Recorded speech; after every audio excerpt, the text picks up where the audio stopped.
एक निजी इंटरव्यू के दौरान विधानसभा की कार्यवाही को बकवास बताने वाले बयान के बाद कमलनाथ लगातार घिरते हुए नजर आ रहे हैं। भाजपा प्रदेश अध्यक्ष विष्णुदत्त शर्मा और बीजेपी विधायक यशपाल सिंह सिसोदिया की शिकायत पर विधानसभा ने कमलनाथ के बयान पर संज्ञान लिया है। विधानसभा अध्यक्ष गिरीश गौतम ने कमलनाथ का वीडियो विधानसभा की आचरण समिति के लिए जांच के लिए भेजा है। जांच पूरी होने के बाद उन्हें नियमानुसार कार्यवाही करने की बात भी कही है। इस दौरान विधानसभा अध्यक्ष गिरीश गौतम ने कहा कि बीजेपी के विधायक यशपाल सिसोदिया की शिकायत पर विधानसभा ने संज्ञान लिया है। आचरण समिति की रिपोर्ट के बाद ही आगे की कार्यवाही होगी। फिलहाल उन्हें नोटिस जारी करके जवाब नहीं मांगा गया है। चल रहा है, होना ये चाहिए था कि कम से कम उसके बाद में सफाई उनको खुद को देना चाहिए था, तो अपने आप बात साफ हो जाती है। उनका किसी ने तोड़ा मरोड़ा कुछ किया तो ऐसा तो खुद कह सकते हैं ना, खुद को कहना चाहिए। ये वो कह रहे हैं कि बीजेपी को हमने कहा है, वहाँ नहीं, तो विधानसभा के भीतर यदि वो सत्य, मैं ऐसा नहीं उसकी सत्यता की बात मैं नहीं कर रहा हूँ, सत्य है कि नहीं है, मैंने जो सुना है, हो सकता है वो क्लिपिंग कैसी आई मैं जानता नहीं, मैं उसके ट्रूथनेस के बारे में एक शब्द नहीं बोल रहा हूँ। हो सकता है कि वो एडिटेड हो, बनाई, मैं ऐसा भी नहीं कहता। उन्हें जो शब्द का प्रयोग किया, क्या मैं विधानसभा में भाजपा की बकवास सुनने जाऊं?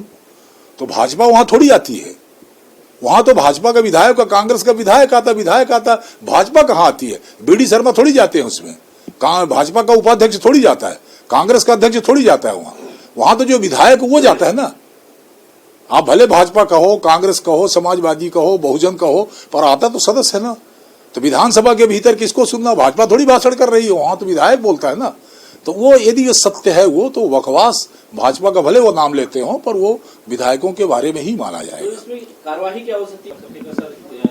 नहीं, बात नहीं रखते, समस्या को लेकर कोई? हाँ बिल्कुल सीधा है, अभ्यावेदन वो दे सकता है, अभ्यावेदन समिति को उसको रिफर करेंगे। तो जैसे अभी क्या था, याचिका समिति थी, उसका भी नाम मैंने बदल दिया। याचिका मुझे अच्छा नहीं लगता था, ऐसा लगता था कि जिसने हमको चुनकर भेजा है वो हम ही से याचना करे, क्योंकि आपने वो प्रोफार्मा देखा होगा, प्रोफार्मा में लिखा हुआ कि हम याचना करते हैं, तो हमारा मालिक हम ही से याचना करे, तो ये ठीक नहीं था। इसलिए मैंने उसको बदल करके आवेदन पत्र कर दिया है, तो वो चेंज कर दिया है। वो याचक नहीं बने हमारे सामने, हमको आदेश करे वो, तो वो विधायकों के माध्यम से होता था। वो याचिका जो आती थी उसका प्रमाणीकरण विधायक को करना पड़ता था, तभी वो विधानसभा के भीतर आती थी।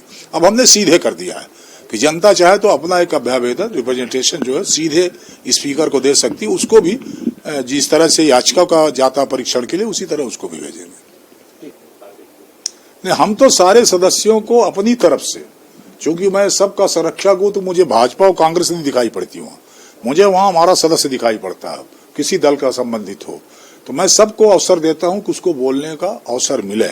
इसीलिए आपने देखा होगा कि कार्रवाइयों के भीतर मैं ज्यादा से ज्यादा प्रयास करता हूं कि किसी विधायक को बोलते हुए टोकना नहीं पड़े। आग्रह उससे जरूर कर लेता हूं कि भाई 5-7 मिनट के भीतर आप अपनी बात, पर मैं टोकता नहीं हूं, न रोकता हूं, उसको पूरा करने का प्रयास करता हूं कि उसका पूरा हो जाए। अब क्या विधायकों के अब वो सब कुछ आचरण समिति करेगी। अपने यहाँ प्रस्ताव जब वो जांच कर लेंगे, परीक्षण कर लेंगे, साक्ष्य ले लेंगे, उसके बाद वो कार्रवाई को प्रस्तावित करेंगे, उसके बाद वो विधानसभा के भीतर आएंगे। क्या हो सकता है इसमें? जो विधानसभा के भीतर होता है, कुछ भी हो सकता है, विधानसभा के भीतर होता है ना, आप देखते रहते हैं ना।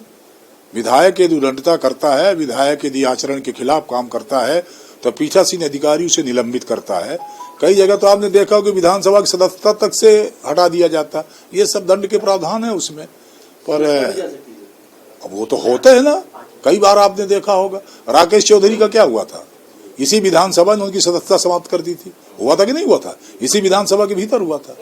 दूसरी बात है, मैं ये कहना चाहता हूँ कि न केवल कमलनाथ जी, कोई भी, मैं अपने को भी जोड़ रहा हूं, मैं भी, यदि जिस संस्था में जनता ने चुन करके हमको भेजा है और मुझे ऐसा लगता है, मुझे खुद को, कि वो वहां पर बकवास की स्थिति है या कार्रवाइयां सब किसी तरह की नहीं है, तो मुझे तत्काल इस्तीफा देकर के उस संस्था से बाहर जाना चाहिए।